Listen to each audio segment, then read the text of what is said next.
الأنعام أعراف. نحن بنبدأ بذلك السورة بالأمس. السلام علیکم ورحمۃ اللہ وبرکاتہ.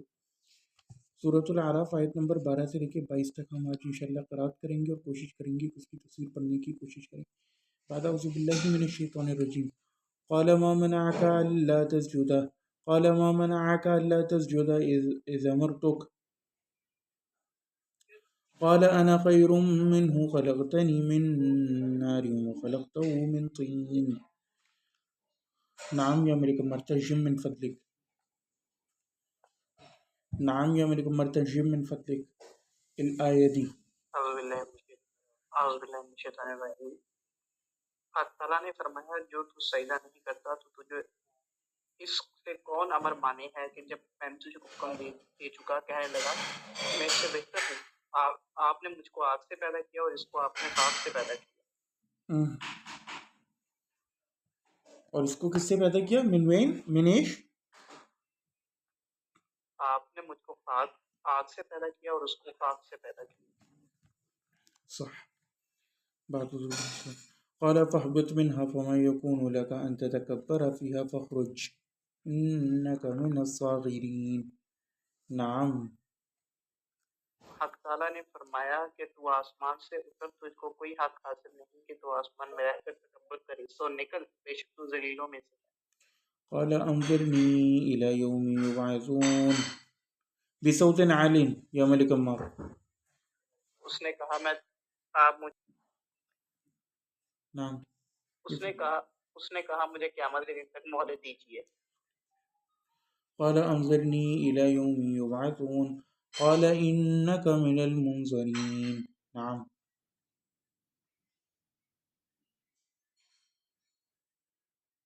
اللہ تعالیٰ نے فرمایا تجھ کو مہلت دی گئی. قال فبما أغويتني لأقعدن لهم صراطك المستقيم. اس نے کہا بس سبب اس کے کہ آپ نے مجھ کو گمراہ کیا ہے میں قسم کھاتا ہوں کہ میں ان کے لیے آپ کی سیدھی راہ پر بیٹھوں گا. ثم لآتينهم من بين أيديهم ومن خلفهم وعن أيمانهم وعن شمائلهم ولا تجد أكثرهم شاكرين. پھر ان پر حملہ کروں گا، ان کے آگے سے بھی اور ان کے پیچھے سے بھی، ان کی داہنی جانب سے بھی اور ان کی بائیں جانب سے بھی، اور آپ ان میں سے اکثر کو شکر گزار نہ پائیں گے. قال اخرج منها مذءوما مدحورا لمن تبعك منهم لأملأن جهنم منهم أجمعين. اللہ تعالیٰ نے فرمایا کہ یہاں سے ذلیل و خوار ہو کر نکل جا، جو شخص ان میں سے تیرا کہنا مانے گا میں ضرور تم سب کو جہنم میں بھر دوں گا. وَيَا آدَمُ اسْكُنْ أَنْتَ وَزَوْجُكَ الْجَنَّةَ فَكُلَا مِنْ حَيْثُ شِئْتُمَا وَلَا تَقْرَبَا هَذِهِ الشَّجَرَةَ فَتَكُونَا مِنَ الظَّالِمِينَ. اور ہم نے حکم دیا کہ اے آدم تم اور تمہاری بیوی جنت میں رہو، پھر جس جگہ سے چاہو دونوں کھاؤ اور اس درخت کے پاس مت جاؤ ورنہ تم دونوں ظالموں میں سے ہو جاؤ گے. فوسوس لهما الشيطان ليبدي لهما ما وري عنهما من سوآتهما وقال ما نهيكما ربكما عن هذه الشجرة إلا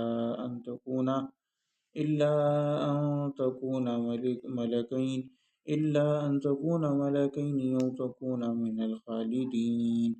وقاسمهما إني لكما لمن الناصحين فدليهما بغرور فلما ذاقا الشجرة بدت لهما سوآتهما وطفقا يخصفان عليهما من ورق الجنة وناديهما ربهما ألم أنهكما عن تلكما الشجرة وأقل لكما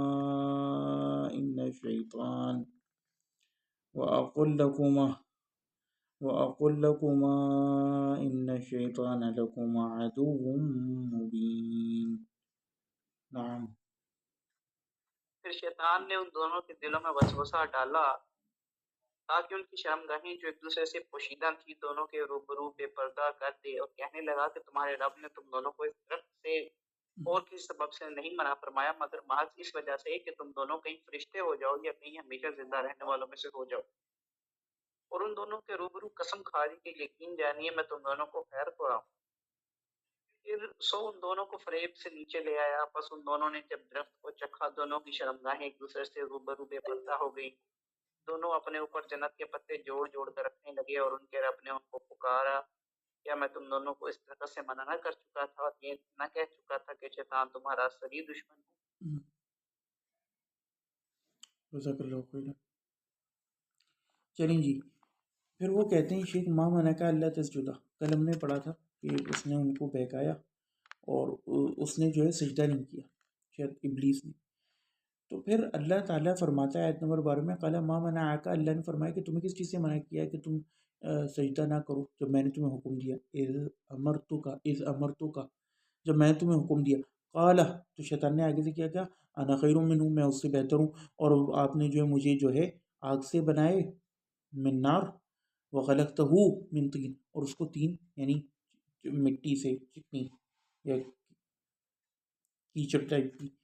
ما منعک اللہ تسجد لما خلقت بیدی ای شرفتہ، یعنی کہ تمہیں کس چیز سے منع کیا کہ اس کو سجدہ کرو جبکہ اس کو میں نے بنایا ہے اپنے ہاتھوں سے، اسے تشریف دی ہے، شرف بخشے، ای شرفتہ وفضلتہ بہذہ الفضیلہ، اور میں نے اس کو تفضیل دی ہے اس فضیلت سے، التی لم تکن لغیری، جو کسی اور کی نہیں ہے، کیونکہ باقی چیزوں کو اللہ نے اپنے کلمہ کن سے بنائے، اور آدم سلام اللہ علیہ کو بیدی، اللہ تعالیٰ نے اپنے دو ہاتھوں سے، یہ ہاتھ اٹھانا میرا غلط تھا کیونکہ پھر اس سے تشبیہ لازم آ جاتی ہے۔ شاعرہ تو پھر اس کی بھی تشریح کر ہاں وہ تو کر دیں گے، لیکن ہمارے اوپر تو مجسمی اور ابن تیمیہ والے الزام لگ جائے گا نا، سمجھے؟ اشاعرہ تو ہاتھ اٹھاتے ہی نہیں، وہ کہتے ہیں کہ اس سے مراد قدرت ہے، سمجھے؟ لیکن اب یہ جو وہابی وغیرہ ہیں نا، وہ تھوڑے سے اشارے کر دیتے ہیں تو پھنس جاتے ہیں۔ فعصیت امری، تو تم نے میرے امر حکم کا عصیان کیا، نافرمانی کری، وتہاونت بھی، اور تم نے محاونت کری مجھ سے۔ قال ابلیس معارضا لربی، آگے سے جواب دیتے ابلیس نے کہا، انا خیر من، ثم برہنا علی هذه الدعوى الباطلہ بقوله لا، پھر اس نے برہان دینے کی کوشش کری، سمجھے؟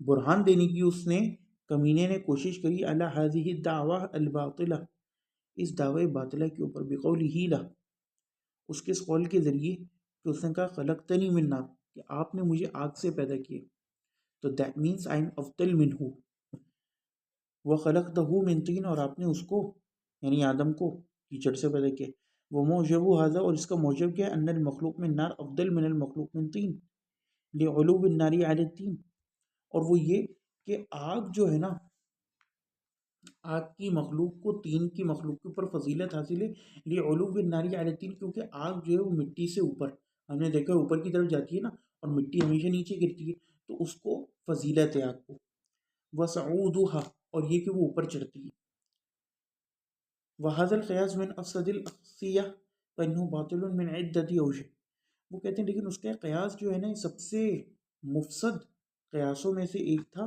اور یہ باطل تھا، فانه باطل من عدۃ اوجہ، اور یہ مختلف اوجہ سے، وجوہات کے آدھار پر باطل تھا، کیوں؟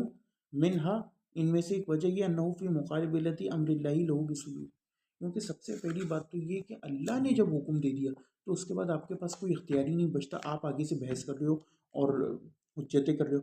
والقیاس اذا اعرض النص، اور قیاس اگر نص کا معارض ہو جائے، یہ سب سے امپورٹنٹ بات ہے عبداللہ، فإنه قیاس باطل، پھر وہ باطل قیاس ہوتا ہے، سمجھ رہے ہو؟ اللہ تعالیٰ نے کہہ دیا کہ میت حرام ہے، اب آپ کوئی بھی قیاس کرو، آئیں بائیں شائیں کر کے، آپ کسی بھی میت کو قیاس سے حلال نہیں کہہ سکتے۔ باقی ہاں رسول اللہ کے قول سے، اور وہ جو صحابی کا موقوفاً مرفوع روایت تو معلول ہے، وہ بیسکلی ایک طرح سے نص کے حکم میں، کہ نص سے نص کی تخصیص ہوئی ہے، احلت لنا میتتان، سمجھے؟ و ضمان لأن المقصود بالقیاس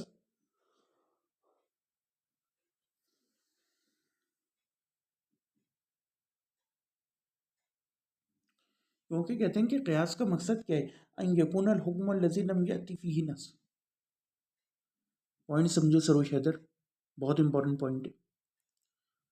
کیونکہ وہ کہتے ہیں کہ قیاس ہوتا ہی تب ہے جب ہمارے پاس کسی معاملے میں نص موجود نہ ہو. نص کہتے ہیں کوئی واضح قرآن کی آیت یا حدیث. تو چونکہ اگر یہاں حکم نہیں ہوتا تو قیاس ہوتا نا.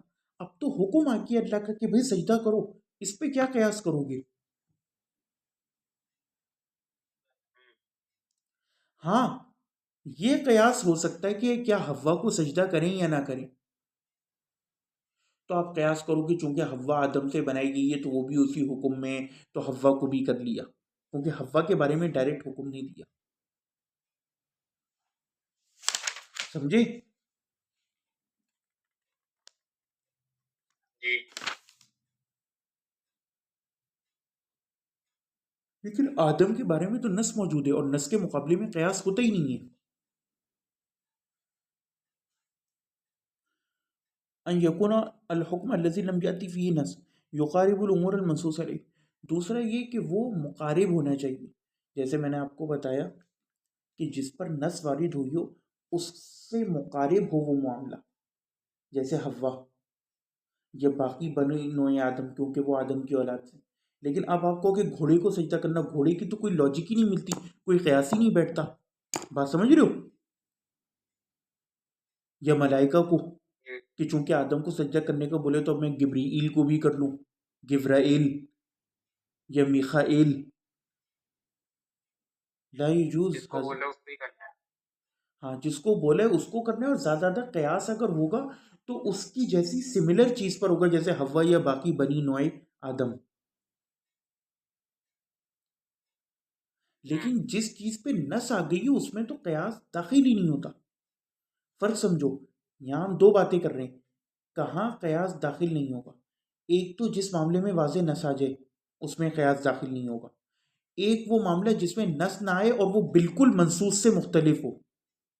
یعنی آدم پر نس آئی، کیا میخائیل اور گبرائیل کو بھی سجدہ کریں؟ یہ ایک مخلوق ہی الگ ہے، اس کا اس پر قیاس ہی نہیں ہو سکتا آدم پہ.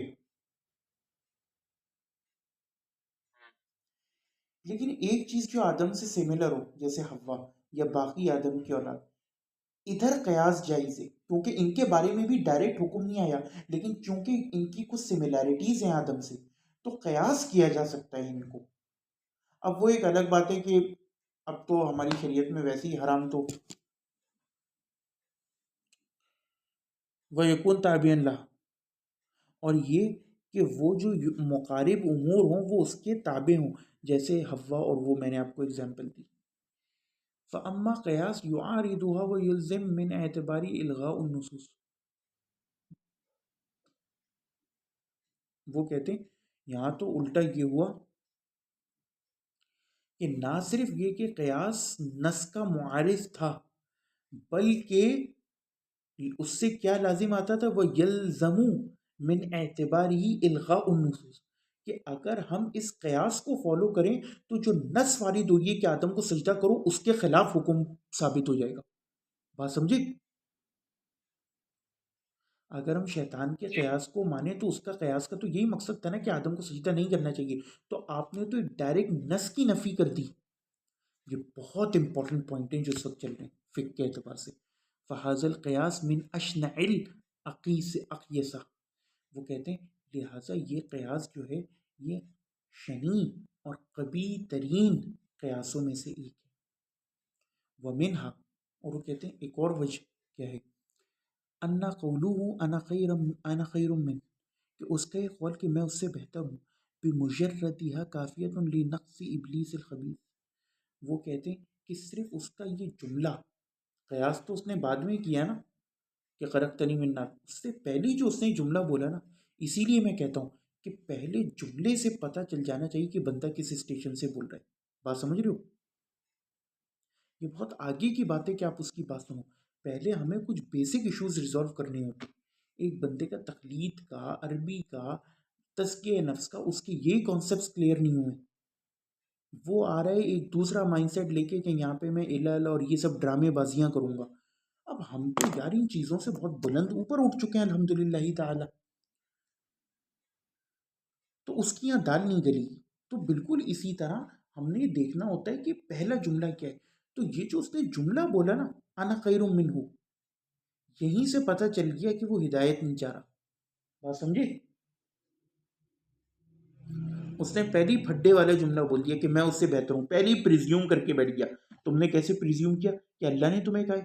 تو وہ کہتے ہیں کہ اس کا یہ جملہ مجرد نہ صرف اس بات کے لیے کافی تھا، یہ ثابت کرنے سے کہ یہ ابلیس جو ہے خبیث ہے. فَإِنَّهُ بَرَهَنَا عَلَى نَفْسِهِ بِإِعْجَابِهِ بِنَفْسِهِ، کیونکہ اس نے جو برہان پیش کری نا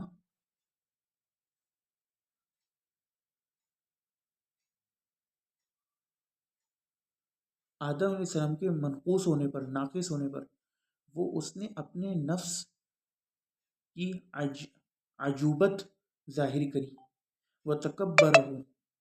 وَتَكَبُّرُهُ، اور اپنا تکبر ظاہر کیا.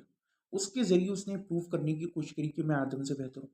وَالْقَوْلَ عَلَى اللَّهِ بِلَا عِلْمٍ، اور اس نے اللہ کے اوپر ایک ایسا قول کہا بغیر علم کی. وہ کیا قول؟ کہ آپ نے چونکہ مجھے آگ سے بنایا اور اس کو، تو اب میں افضل ہونا چاہیے ہوں، اور پہلے سے ایزیوم کر لیا وَأَنَا خَيْرٌ مِّنْهُ. تم نے کیسے ایزیوم کر لیا؟ اللہ نے تمہیں کہا کہ تم بہتر ہو. جب اللہ کہہ رہے کہ اس کو سجدہ کرو اور اس کو میں نے اپنے ہاتھوں سے بنایا، تو وَأَيِّ نقص، اور یہ ہم کئی بار پڑھ چکے ہیں کہ بغیر علم کے اللہ کے اوپر افطرا کرنا کتنا بڑا ظلم ہے. اللہ نے کئی جگہ قرآن میں فرمایا کہ اس سے زیادہ ظالم کون ہوگا جو افطرا علی اللہ کرتا ہے.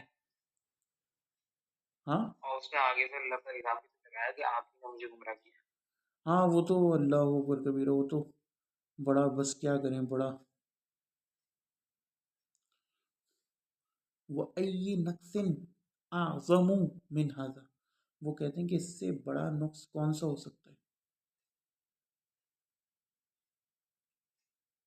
سر لگایا بھی تھا الزام، آدم نے جس طریقے سے توبہ کری، اگر اس کے اندر مخلص پن ہوتا تو وہ توبہ کرتا، بلکہ اس نے کہا تھا کہ مجھے ٹائم دے. جی، انفیکٹ اس کے اندر نا کچھ بہت بڑے مسائل چھپے ہوئے ہیں. ایک تو فری ول کا مسئلہ، کہ کیا اللہ مجبور کرتا ہے، کیونکہ اللہ تعالیٰ نے اس چیز کو ٹچ نہیں کیا جب اس نے آگے سے کہا. دوسری بات، شیطان کو بھی پتا تھا کہ وہ غلط بات کر رہا ہے. بات سمجھ رہے ہو؟ اس کی وجہ کیا ہے؟ سر یہ بہت گہرا معاملہ ہے. ہاں بہت گہرا ہے. اس کی وجہ یہ کہ اگر تو اس کے اس پوائنٹ کے اندر 1% بھی طاقت ہوتی نا، تو شیطان کو ادھر صرف پالتی مار کے بیٹھ جانا چاہیے تھا کہ بھئی آپ نے گمراہ کیا، یہ تو آپ کا کیا بھائی، نعوذ باللہ من ذالک، آپ اس کو حل کریں، نعوذ باللہ آپ نے ظلم کیا میرے اوپر. اس نے یہ نہیں کیا. یہ اس بات کی دلیل ہے کہ اس کی فری ول شامل تھی. باقی اب وہ ایک الگ بات ہے، مشیت کونیہ اور مشیت شرعیہ، وہ جو ان ڈیپتھ مسئلہ آپ لوگوں کو کئی بار بیان کیا ہے کہ بھئی اصلاً چونکہ خالق اللہ ہے، وہ اللہ کی حکمت اور علم میں پوشیدہ ہے، ہم اس پہ بات نہیں کر سکتے. سارے یہ دیکھو چیزیں ہوتی ہے نا. ابھی ہم نے مشکل 2 آیات، سمجھ رہے ہو بھائی، یہ مسائل ہو جاتے ہیں.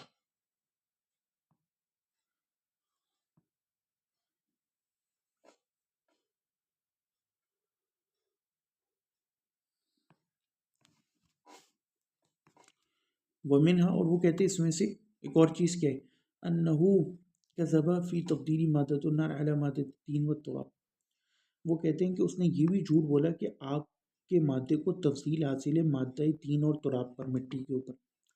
فإن مادۃ الطین، کیونکہ وہ کہتے ہیں کہ جو مادۃ الطین ہوتا ہے، یعنی تین کا مادہ ہوتا ہے، فیہا الخشوع، اس کے اندر خشوع ہوتا ہے، والسکون، اور سکون ہوتا ہے، ٹھنڈی ہوتی ہے مٹی، والرزانہ، اور رزینت ہوتی ہے، ومنها تظہر برکات الارض، اور اسی میں سے زمین کی برکتیں، بھوجن، پوشن، یہ سب نکلتا ہے. من الاشجار، درخت، وانواع النبات مختلف قسم کی نباتات علی اختلاف اجناسی و انواعی مختلف اجناس و انواع کے اختلاف کے ساتھ نکلتی ہیں. واما النار جہاں تک آگ کا تعلق ہے ففیہا الخفہ اس کے اندر تو صرف خفت ہے والطیش اور تیش والاحراق اور جلانا. کہیں بھی وہ جنگلوں میں لگ جائے. ابھی گل پلازا میں آپ نے جو دیکھا اٹ جسٹ ٹرنس خوشیاں چھین لیتی ہے. سمجھے؟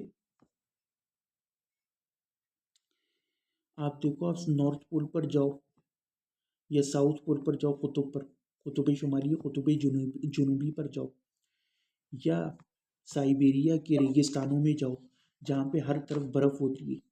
آپ کا جینا دوبر ہو جاتا ہے نا. آپ وہاں ننگے پیر چل نہیں سکتے. سمجھ رہے ہو؟ کیونکہ برف اصلاً کیا ہوتی ہے ٹھنڈی ہوتی ہے. مٹی کا اپنا کوئی ٹیمپریچر نہیں ہوتا. اگر اس پہ دھوپ پڑی ہو تو ایک الگ بات ہے لیکن اگر شیڈ آ جائے کیا برف کے اوپر شیڈ آنے سے برف جو ہے وہ نارمل ٹیمپریچر کی ہو جاتی ہے؟ نہیں. مٹی جہاں بھی ہوگی وہاں انسان کو سکون ملے گا کیونکہ وہ اسی سے بنے. آپ شیڈ والی جگہ پر چل سکتے ہو چاہے دھوپ بھی ہو. پیر رکھ سکتے ہو. ارتھنگ کا افیکٹ ہوتا ہے. وہ انرجی آپ کو پراپت ہوتی ہے. بہت ساری چیزیں ہوتی ہیں پازیٹیو انرجی اینڈ آل. آیت نمبر 13 قال فاہبط منہا. ارے یار ابھی تو ہم نے صرف ایک آیت کی تو کہتے ہیں کہ یہاں سے اتر جاؤ. فما یکون لک ان تتکبر فیہا. اچھا دیکھو اب یہاں پہ نا کیونکہ وہاں پر آدم و حوا کا ہے کہ جب ان لوگوں نے وہ گناہ کیا تو تب اللہ تعالیٰ نے ان کو کہا کہ اب تم دونوں یہاں سے اتر جاؤ تم سب. شیطان کو اللہ پہلے ہی اتار چکا تھا. پوائنٹ سمجھے؟ شیطان کو اللہ تعالیٰ پہلے ہی اتار چکا تھا. تو یہ جو واقعہ ہے کیا عرش پر تھا یا پھر یہ آسمانوں پر؟ آسمانوں پر. جنت میں گئے تھے نا اس کے آسمانوں پر. بعد دیکھو ایگزیکٹ لوکیشن ہمیں نہیں پتا. موسٹ پروبیبل یہ کہ یا تو جنت کے اندر ہوا ہے. سمجھے؟ موسٹ پروبیبل یہی کہ جنت کے اندر ہوا ہے. اچھا اس کے اندر ایک اور سبق بھی ہے کہ اللہ تعالیٰ نے اس کو جو ہے ذلیل کہا اور سب کچھ کہا لیکن ڈائریکٹ عذاب نہیں دیا. سمجھے؟ معلت تو اس نے خود ہی مانگ لیا قیامت تک. وہ تو بعد میں مانگی نا. پہلے نافرمانی کرنے بھی اللہ اگر ختم کر دیتا. اس میں دیکھو بہت سارے پوائنٹس ہیں کہ ڈائریکٹ پہلے سزا نہیں دی پھر اس نے مہلت مانگی. اسے کیسے پتا تھا کہ قیامت کا دن آ رہا ہے؟ ابھی تو آدم اور حوا کو اس نے بھیکا ہی نہیں تھا کیونکہ آگے جا کے آئے گا. یہ سارے معاملات بڑھ گئے ہیں بڑے گہرے معاملات. گہرے معاملات پتہ تھا دن آنے والا ہے. ایگزیکٹلی کا مین بندہ بن سکتا ہے. ایگزیکٹلی. پھر مسئلہ یہ کہ قرآن میں مختلف جگہ پر یہ آدم و حوا کا جو قصہ بیان ہوا ہے نا اگر آپ ہر جگہ اس کے پیٹرن کو پڑھو گے آپ کو اس میں کچھ نئے وہ نکلیں گے. اب جیسے سورہ بقرہ میں آئے کہ وَإِذْ قُلْنَا لِلْمَلَائِكَةِ اسْجُدُوا لِآدَمَ فَسَجَدُوا إِلَّا إِبْلِيسَ أَبَى وَاسْتَكْبَرَ وَكَانَ مِنَ الْكَافِرِينَ. وہ کافرین میں سے ہو گیا انکار کر. یہاں پر آئے من المستکبرین. یہاں پر آئے کافرین یعنی اس نے اتنا بڑا گناہ کیا تھا. وَقُلْنَا اور ہم نے کہا. اچھا اب یہاں پر جو ہے نا ایک اور بات جو سمجھنے کی ہے وہ یہ کہ واہ کا جو صیغہ ہے نا یہ اس بات پر دلالت نہیں کرتا کہ یہ ایونٹس ایک کے بعد ایک ہوں. سمجھ رہے ہو؟ بلکہ یہ صرف ایونٹس کے تعدد کو ظاہر کرتا ہے. سمجھ رہے ہو؟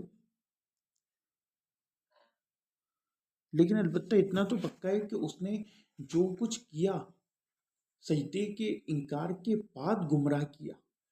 اب یہ کہ اللہ نے اس کو کب نکالا یہ بھی ظاہر یہی ہوتا ہے کہ پہلے ہی نکال دیا اس کو. پھر اللہ نے کہا وَقُلْنَا يَا آدَمُ اسْكُنْ أَنْتَ وَزَوْجُكَ الْجَنَّةَ وَكُلَا مِنْهَا رَغَدًا حَيْثُ شِئْتُمَا فَأَزَالَهُمَا الشَّيْطَانُ عَنْهَا. پھر شیطان نے انہیں اس سے گمراہ کیا. فَأَخْرَجَهُمَا مِمَّا كَانَا فِيهِ وَقُلْنَا اهْبِطُوا بَعْضُكُمْ لِبَعْضٍ عَدُوٌّ. پھر ہم نے کہا کہ تم سب اترو اور تم ایک دوسرے کے دشمن ہو. وَلَكُمْ فِي الْأَرْضِ مُسْتَقَرٌّ فَتَلَقَّى. اب یہاں جو ہے نا دیکھو یہ جو فا کا لفظ آئے یہ اس بات پر دلالت کرتا ہے کہ ایک ایونٹ ایک کے بعد فوراً ہوا. تو یہاں جو ہے نا کہ آدم کو ہم نے کہا کہ رہو اپنی بیگم کے ساتھ. فَأَزَالَهُمُ الشَّيْطَانُ یعنی اب شیطان نے انہیں گمراہ کیا فوراً. اور پھر جب زمین میں اتار دیا تو آیا فَتَلَقَّى آدَمُ مِن رَبِّهِ کہ پھر آدم نے اپنے پالن ہار سے وہ کلمات سیکھے اور اللہ نے قبول کیا. لیکن پھر بھی اللہ نے کہا قُلْنَا اهْبِطُوا مِنْهَا جَمِيعًا فَإِمَّا يَأْتِيَنَّكُم مِّنِّي هُدًى اور جب ہدایت ہے تو تم نے یہی کرنا ہے. سمجھے؟ یہ ایک پرسپیکٹیو ہے. اس کے بعد ایک اور اسٹرانگ پرسپیکٹیو ہے سورۃ الطہ میں طٰہٰ میں. قرآن میں آدم سے پہلے والی معاملات کی کوئی وہ بھی نہیں دی نا ڈیٹیل کا جب چینی دنیا میں رہتے تھے اور فلانا اور کیا. قرآن نے نہیں دی کیونکہ مسئلہ یہ کہ قرآن نہ صرف امپورٹنٹ چیزوں کے اوپر بات کرتا ہے. اس پوائنٹ کو سمجھو. دوسری بات یہ کہ دیکھو اتنا تو واضح کہ اس سے پہلے جن ہوتے تھے. آدم جیسی کوئی مخلوق ہی نہیں تھی. باقی یہ جو کانسیپٹس ہیں نا جو لوگ یہ سمجھتے ہیں کہ نیفلیم اور یہ پہلی بات تو نیفلیم بھی آدم سے پیدا ہوئے ہیں according to book of Enoch. سمجھ رہے ہو؟ نیفلیم کیا ہیں نیفلیم کیا نیفلیم بھائی واچرز جو بک آف اینوک میں جو بڑے بڑے جائنٹس تھے. اچھا یاجوج ماجوج.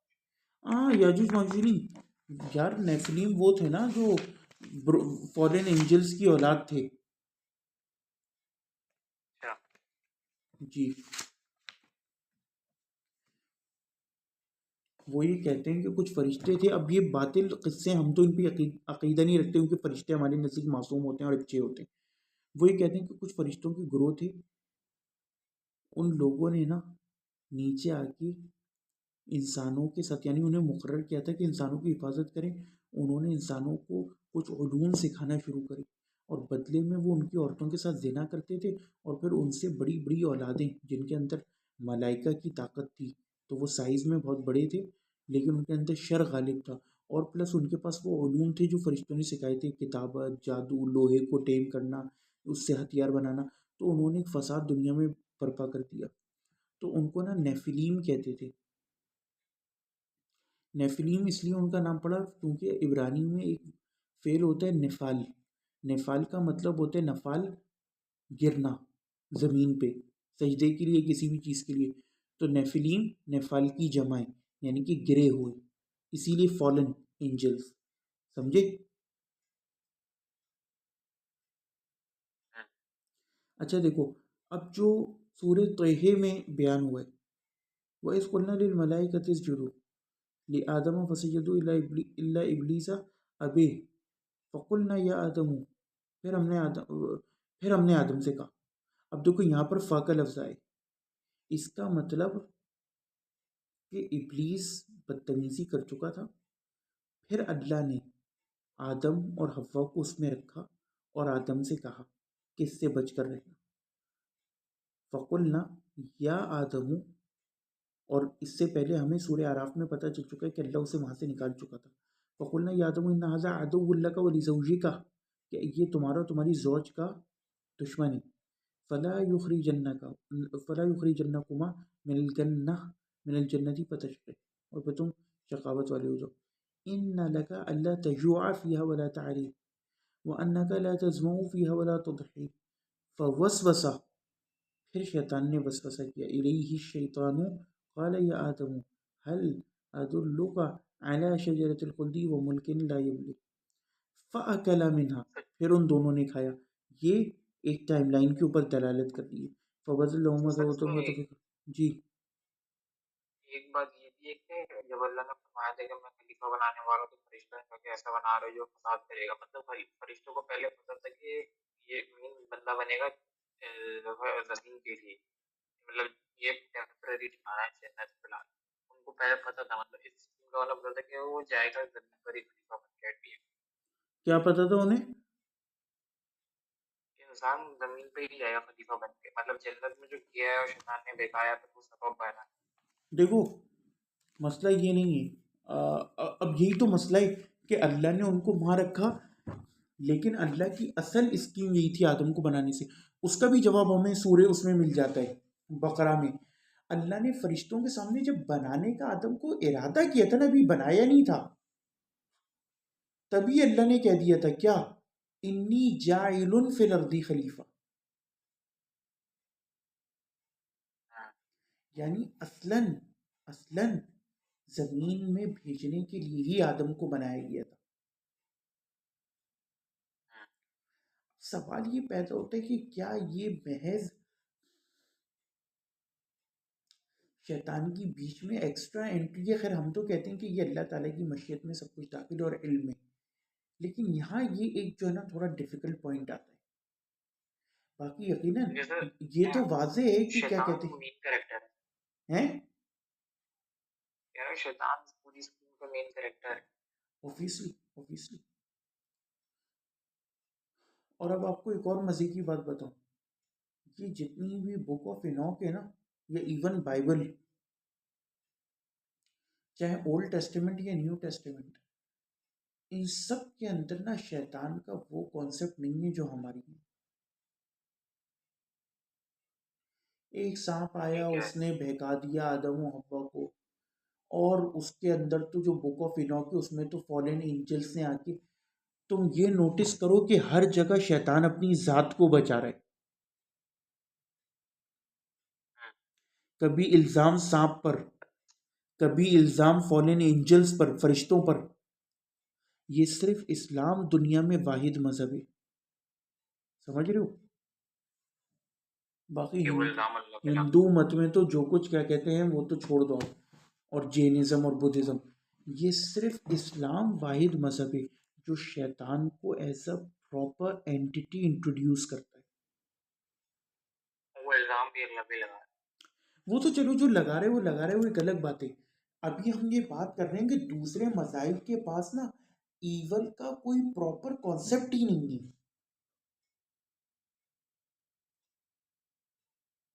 کہ یہ سب ہوا کیا. اگر آپ کو فالن اینجلس، آپ پھنس جاؤ گے. یعنی اللہ تعالیٰ نے جو پرفیکٹ ترین مخلوق بنائی اس نے بھی آ کے زنا، چوریاں اور یہ کام شروع کر دیے. بات سمجھ رہے ہو؟ جیسا فری ول کا ہاں صحیح نہیں فرشتہ یہاں سے بھی چلتا ہے. قیامت والے دن میں انسان کو یہ کہہ جانا کہ میں نے چوری میں گمراہ کیا تھا، میں نے کسی بھی فصل ڈال دیا. یعنی مطلب پتہ ہے اس کو کہ فری ول تمہارے پاس بھی تھی، مجبوری تو نہیں تھی نا گناہ کرنے کی. اس کا مطلب اس کے بعد بھی فری ول تھی. obviously فری ول ہے تو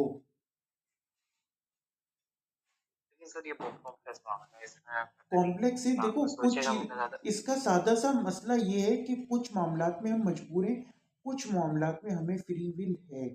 لیکن اب سوال یہ پیدا ہوتا ہے کہ وہی بات جو میں نے آپ کو کہی کہ ان دا فرسٹ پلیس جو بنایا اس کا کیا کرو گے؟ اس کا جواب یہی ہے والا یہی تو نا بشیء من علم الا بما شاء. اس سے کوئی پوچھ نہیں سکتا، وہ سب سے پوچھ سکتا. ہم دعا کر سکتے ہیں جی. ولہذا لما جرا، وہ کہتے ہیں اسی لیے جب وہ کچھ ہوا، میں نے ابلیس سے ما جرے، ابلیس سے وہ کچھ ہوا،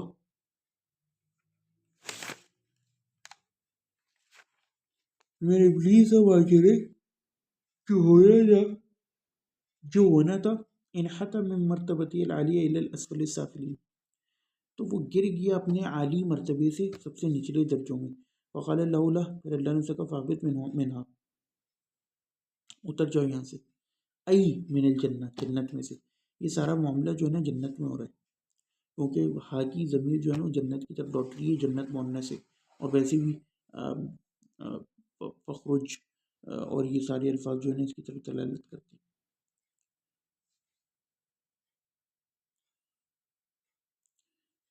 فما یکون لک ان تتکبر فیہا، تمہارے لیے نہیں ہے کہ تم یہاں اس کے اندر تکبر کرو. لأنہا دار الطیبین الطاہرین، کیونکہ طیبین طاہرین کا دار ہے. فلا تلیقہ، یہ لائق نہیں تمہارے بھی اخبص خلق اللہ و شر کہ یہ اللہ کی سب سے خبیث اور شر والی مخلوق کے لیے ہو۔ اب سوچو یہ اسلام کا کانسیپٹ ہے کہ اللہ تعالیٰ خبیث ترین مخلوق کو بھی ہم اللہ کی مخلوق کہہ رہے ہیں، بنایا تو اللہ نہیں۔ بات سمجھے؟ اب روزانہ آپ ایک سورت پڑھتے ہو، آپ نے کبھی غور نہیں کیا ہوگا، قل اعوذ برب الفلق من شر ما خلق، کبھی غور کیا؟ ہر اس چیز کے شر سے جو اس نے پیدا کی ہے، یعنی اللہ پیدا کرنے والا۔ وہ جو موطا امام مالک کی دعا جس سے میرا بھی جادو ٹوٹا تھا، اس کے آخر میں کیا ہے؟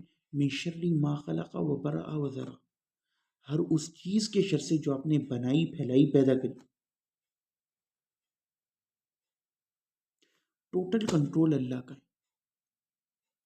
باقی مذاہب میں یا تو وہ ایز اے پیرلل فورس دکھاتے ہیں ایکول کو، تو اس سے وحدانیت کا کانسیپٹ ہی خراب ہو جاتا ہے، یعنی کہ ایکوالٹی میں ایک فورس ہے نا جس سے خدا کو لڑنا پڑ رہا ہے۔ پوائنٹ سمجھ رہے ہو؟ پوائنٹ سمجھو، یہ بہت امپورٹنٹ باقی زوروسٹرونزم میں تو ہے کہ ڈولیٹی کا کانسیپٹ ہے کہ ایکول ایک ایول فورس ہے، ایکول ایک اچھی فورس ہے، یہ تو دو خدا والا ہے۔ لیکن اب جیسے ہندو مت میں ہے کہ وہ برائیاں پورے اس پر چھا جاتی ہیں، پھر بھگوان جو ہے وہ اوتار لے کر یا جنم لے کر آتا ہے نول، بہرحال جیت تو ہمیشہ اچھائی کی ہوتی ہے۔ عیسائیت میں وہی ایک کنفیوزڈ کانسیپٹ ہے، اوریجنل سن، خدا اس کو معافی نہیں کر پا رہا جب تک، پتہ نہیں کیا کانسیپٹ ہے، تو there are lot of confusions. Islam ہے جو ڈیفینیٹو علم، آبجیکٹیو، کلیئر کٹ بات کرتا ہے کہ یہ اللہ نے پیدا کیا تھا، اس نے پھر یہ حرکت کری، ساری چیزیں اللہ کے علم میں جو تمہاری سمجھ میں نہیں آ رہی، اپنا آگے کام کرو، اور جو ہر چیز پر غالب ہے اور الٹیمیٹلی چاہے کچھ بھی فیصلہ کر سکتا ہے، معاف کر سکتا ہے، وہ رحمان و رحیم ہے۔ سمجھے؟ اچھا، اس کو عذاب ہو، کس کو؟ ابلیس کو لازمی نہیں، مطلب کہ قرآن کے اندر آیا ہے کیا اس کو عذاب ہو؟ ہاں، صرف یہاں بھی ہے، دوسری اور جگہوں پر بھی جہاں پہ اللہ نے کہا کہ میں تمہارے سمیت، بلکہ یہاں بھی یہ قالا اخرج منہا مذعوما مدحورا لمن تبعک،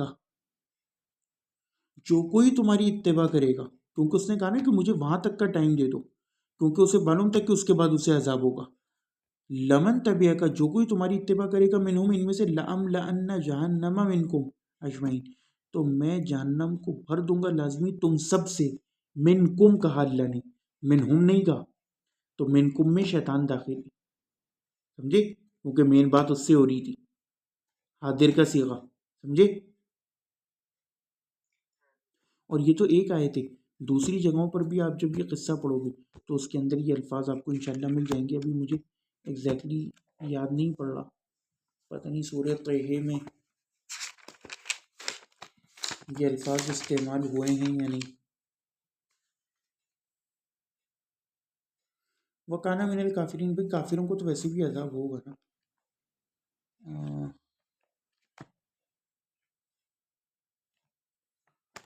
سورہ طہ میں بھی دیکھ لیتے ہیں، اور بھی کچھ جگہوں پہ قصہ آیا ہے لیکن ابھی مجھے ایگزیکٹلی یاد نہیں۔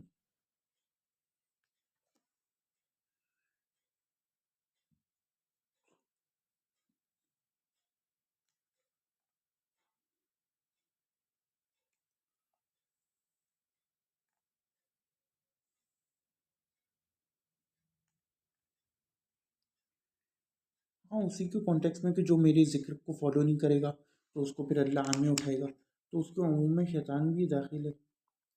ایک تو یہاں سے ہو گیا، اور سورہ کہف میں جو آیا ہے نا یہ قصہ،